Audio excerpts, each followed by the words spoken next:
Hello everyone and welcome to editor. दोस्तों, HP administrative service exam के prelims stage की date करीब आते जा रही है 16 अक्टूबर।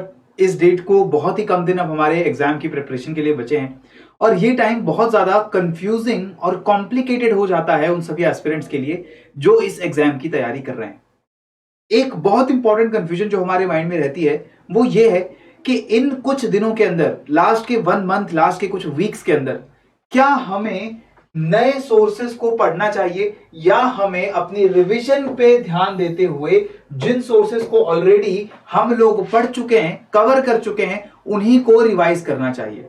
और ये कंफ्यूजन कोई बहुत ही अनफाउंडेड कंफ्यूजन नहीं है, ये कंफ्यूजन का एक बहुत स्ट्रॉन्ग रीजन है। स्ट्रॉन्ग रीजन ये है कि जैसे जैसे एग्जाम करीब आता है हमारे मन में ये डर भी बढ़ता जाता है कि क्या मेरी कवरेज पूरी हुई है या नहीं पूरी हुई, मुझे और ज्यादा चीजें जो है अभी पढ़ लेनी चाहिए। कोई टेस्ट सीरीज हम सॉल्व कर रहे हैं जिसमें ऐसा क्वेश्चन हमने देखा है जिसका आंसर हमें क्लियर नहीं है। हमारा कोई फ्रेंड, हमारी लाइब्रेरी में साथ पढ़ने वाले जो हमारे कुछ एस्पिरेंट्स हैं, उन्होंने मुझे कोई ऐसा सोर्स, कोई ऐसी चीज बता दी जिसके बारे में मुझे नहीं पता था, मैंने उसको नहीं पढ़ा था, और उन फ्रेंड्स ने बोला कि अरे ये सब लोग यही पढ़ रहे हैं, तुम इसको क्यों मिस कर रहे हो। तो ये जो फियर ऑफ मिसिंग आउट है, फियर ऑफ मिसिंग आउट, कि मैं कुछ चीजें छोड़ रहा हूं, मैं कुछ चीजें छोड़ रही हूं जो मैंने अपनी प्रिपरेशन में अभी तक कवर नहीं की है, ये चीज लास्ट के कुछ दिनों के अंदर आपकी तैयारी को बहुत बड़ा धक्का लगाती है। तो आज इस छोटी सी वीडियो के अंदर मैं आपको बताने जा रहा हूं कि क्यों जरूरी है कि इन लास्ट डेज के अंदर हम नए सोर्सेस के पीछे ना भागकर जिन चीजों को ऑलरेडी हम लोग पढ़ चुके हैं, जिन बुक्स को पढ़ के, जिन नोट्स को पढ़ के हमने अपनी तैयारी अभी तक की है, उन्हीं को दोबारा रिवाइज करने की जरूरत है। सबसे पहले तो my friends, be very much clear, you can never be 100% prepared.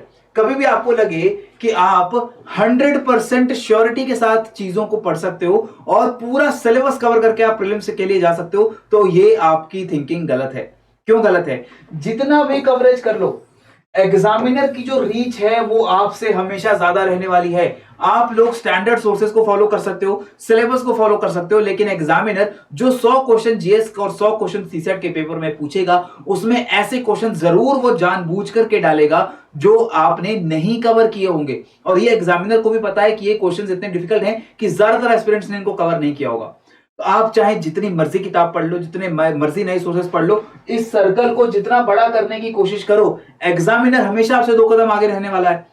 तो क्यों ना हम ये कोशिश करें कि जितना स्टैंडर्ड सोर्स है उसको हम लोग कवर करें, उसी को बार बार रिवाइज करें, ताकि अगर हम 70% सिलेबस या 80% सिलेबस एट मैक्स अगर हमने कवर किया है, तो एटलीस्ट 70% कवरेज हमारी इतनी अच्छी हो कि हम एग्जाम के अंदर 60 क्वेश्चंस भी बहुत अच्छे तरीके से सॉल्व कर सकें।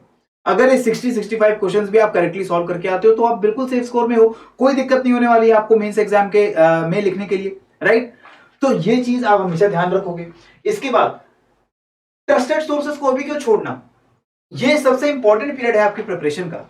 और इस प्रिपरेशन के पीरियड के अंदर जो चीजें सबसे ज्यादा ट्रस्टेड हैं, जो सभी एस्पिरेंट जरूर पढ़ते हैं, आपकी एनसीईआरटी की बुक्स हैं, पॉलिटी के लिए लक्ष्मीकांत है, कल्चर के लिए नितिन सिंघानिया कुछ लोग पढ़ते हैं, हिमाचल जीके के लिए आप अलग अलग जो है नोट्स पढ़ते हो, तो इन ट्रस्टेड सोर्सेज को क्यों छोड़ना? आपने करंट अफेयर्स की कवरेज में खुद जो नोट्स बनाए हैं उनको लास्ट टाइम पर क्यों छोड़ना है? जिन्होंने पूरी प्रिपरेशन आपकी मदद की है, इस इंपॉर्टेंट पीरियड ऑफ प्रिपरेशन के अंदर आपको उन्हीं को दोबारा रिवाइज करने की जरूरत है, ना कि नए सोर्सेज के पीछे भागने की जरूरत है। नई किताबें, अपने दोस्तों के नोट्स, अपने किसी कोचिंग इंस्टीट्यूट के द्वारा डाउनलोड किए गए बिल्कुल नए नवेले नोट्स जिनको आपने अभी तक नहीं पढ़ा है, मत पढ़िए उनको। जो चीजें आप ऑलरेडी पढ़ चुके हो उन्हीं को रिवाइज करो। और इसके पीछे एक और कारण यह भी है कि आपके पास टाइम भी नहीं है नया सोर्स स्टार्ट करने का। आपके पास मुश्किल से 1 महीने से थोड़ा सा ज्यादा टाइम जो है आपके लिए बचा है एग्जाम से पहले। और इस टाइम पे अगर आप कोई नया सोर्स पढ़ना शुरू करोगे तो आपको और ज्यादा समय लगेगा उस सोर्स को पढ़ने में और समझने में, और आपकी एनर्जी वेस्ट होगी ना। उस सोर्स को आप बाद में रिवाइज कर पाओगे, हो सकता है आप उस सोर्स को पूरी तरीके से कंप्लीटली पढ़ भी ना पाओ। जो रिवीजन आपको करनी चाहिए थी अपने सोर्सेज की, वो भी आपने नहीं की।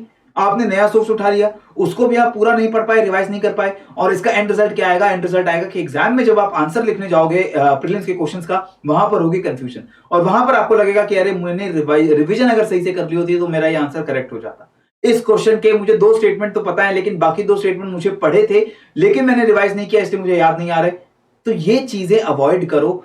मेक श्योर कि जितना पढ़ा है उसी को अच्छे से पढ़ो, उसी को बार बार रिवाइज करो और एग्जाम में जाओ, राइट। एक चीज और ध्यान रख लो, कुछ लोग होते हैं intentional jokers, intentional mischief, right. Exam देने स्कूल्स में हम जाते थे, हमेशा ऐसा कोई दोस्त जरूर रहता था जो आपको आके बोलेगा, आपने बोला मेरा पेपर अच्छा नहीं हुआ, और वो दोस्त आपको आके बोल रहा है कि अरे यार मेरा तो बिल्कुल 0 नंबर आने वाला है, मैं तो फेल होने वाला हूं, जबकि उसने 95 आउट ऑफ 100 का पेपर कर रखा है, 100 में से 95 नंबर वो पक्के लेकर आएगा, लेकिन आपको वो झूठ बोल रहा है, राइट। आपको वो झूठा दिलासा कह लो या आपको धोखे में रखने की कोशिश कर रहा है। ये काम बहुत से एस्पिरेंट्स स्कूल के बाद भी कंटिन्यू रखते हैं। बहुत से स्टूडेंट्स, आपको ऐसे बहुत सारे ऐसे दोस्त मिलेंगे, उन्हें दोस्त तो नहीं कहना चाहिए, ऐसे जान पहचान या ऐसे तैयारी करने वाले स्टूडेंट्स आपको जरूर मिलेंगे जो एन मौके पर 1 हफ्ता 2 हफ्ता 1 महीना पहले आकर के आपको ये बोलेंगे कि अरे तूने ये नोट्स पढ़े, ये नोट्स पढ़, इसके अंदर से ही सारा पेपर आने वाला है, मैंने तो यही पढ़ा है, मुझे तो यही पता चला है कि अगर ये नोट्स आप पढ़ लोगे तो इसी में से आपके 50-60 क्वेश्चन जो है आउट ऑफ 100 कंप्लीट हो जाएंगे। ऐसे लोग अपनी प्रिपरेशन तो कर चुके हैं, या फिर उन्होंने अपनी प्रिपरेशन करके देख लिया कि उनका कुछ होने वाला नहीं है एग्जाम के अंदर, और वो सीरियस एस्पिरेंट्स को जो एक पर्टिकुलर सेट मेथड, स्केड्यूल और टाइम टेबल के साथ तैयारी कर रहे हैं, रिवीजन कर रहे हैं, मॉक टेस्ट दे रहे हैं, उनको कंफ्यूज करने की वहां पर कोशिश की जा रही है। तो बिल्कुल ऐसे लोगों के झांसे में मत आइएगा, चाहे वो आपके दोस्त हो, चाहे वो जानने वाले हो, चाहे वो आपके वेल विशर्स भी हो। कई लोग वेल विशर होते हुए भी, आपका भला सोचते हुए भी आपको गलत गाइड कर देते हैं, राइट। और आपको चाहे अनचाहे वो ऐसे सोर्सेस की तरफ जो है इन्फ्लुएंस कर देंगे, ऐसे सोर्सेस की तरफ आपको धकेल देंगे जिनकी कोई रिलायबिलिटी नहीं है, जिनकी कोई भी एक्यूरेसी होने की गारंटी नहीं है। तो बी श्योर कि ट्रस्टेड सोर्सेस को फॉलो करो। बी श्योर कि जो trusted sources, NCERT, standard books, अपने सेल्फ खुद बनाए गए नोट्स आपने अभी तक बनाए जो, उनको फॉलो करो, उन्हीं को रिवाइज करो। किसी नए नोट्स, किसी नए एडवाइस के चक्कर में अभी पढ़ने का समय नहीं है। ये लास्ट मोमेंट है जब आपको जितनी भी तैयारी अभी तक आपने की उसको रिवाइज करना है, उसको टेस्ट करना है, मॉक टेस्ट देने हैं जितना ज्यादा हो सके, और उसके बाद आपको रिविजन करनी है जितनी ज्यादा हो सके, राइट।